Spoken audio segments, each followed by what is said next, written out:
لما نوصل لوقت نتمنى الموت لغيرنا والدمار بصير أمنية، منكون عم نعلن انهيار إنسانيتنا وعم نفقد البوصلة للطريق الصحيح للسلام.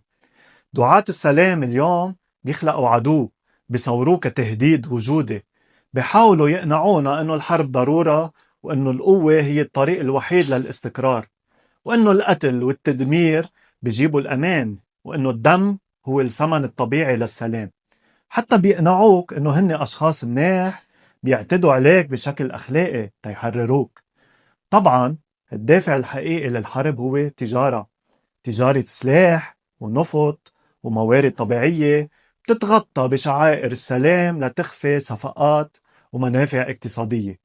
الحقيقة إنه هيدي اللغة تخلق خوف، والخوف بيخلق كره، والكره بيخلق دافع قوي للعنف والانتقام. النتيجة إنه حتى لو توقفت الحرب وانفرض السلام بالقوة والإخضاع، الحرب تترك جرح مفتوح وبتخلق هوية قايمة على الوجع، بتورد جيل جديد الحقد والكره. هيدا برسخ دائرة الانتقام عبر الأجيال. الحقيقة إنه نحن شعب واحد، متشابهين أكتر بكتير ما من نعتقد. اختلاف مش تهديد، هو غنى. الانفصال وهم.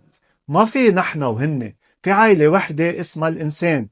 وقت نفهم إنه الوحدة هي الحقيقة، بصير في ثقة بدل خوف، وتعاون بدل تنافس، وازدهار بدل دمار. وهون بصير واضح إنه ما في حاجة لأسلحة وصواريخ. السلام الحقيقي بيتحقق وقت نعيش الوحدة كواقع يومي، عبر مبادرات اقتصادية بين المجتمعات المختلفة، عبر برامج تعليمية بتطلق جيل جديد بشوف الاختلال غنى مش تهديد، عبر تبادل ثقافي وفني، عبر تطوير مشاريع بيئية مشتركة.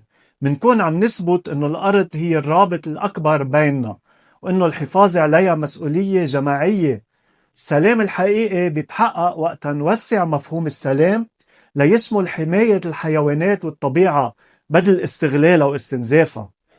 كل شخص بيقلك إنه السلام بيجي عبر القوة والإخضاع هو شخص واهم ودجالي.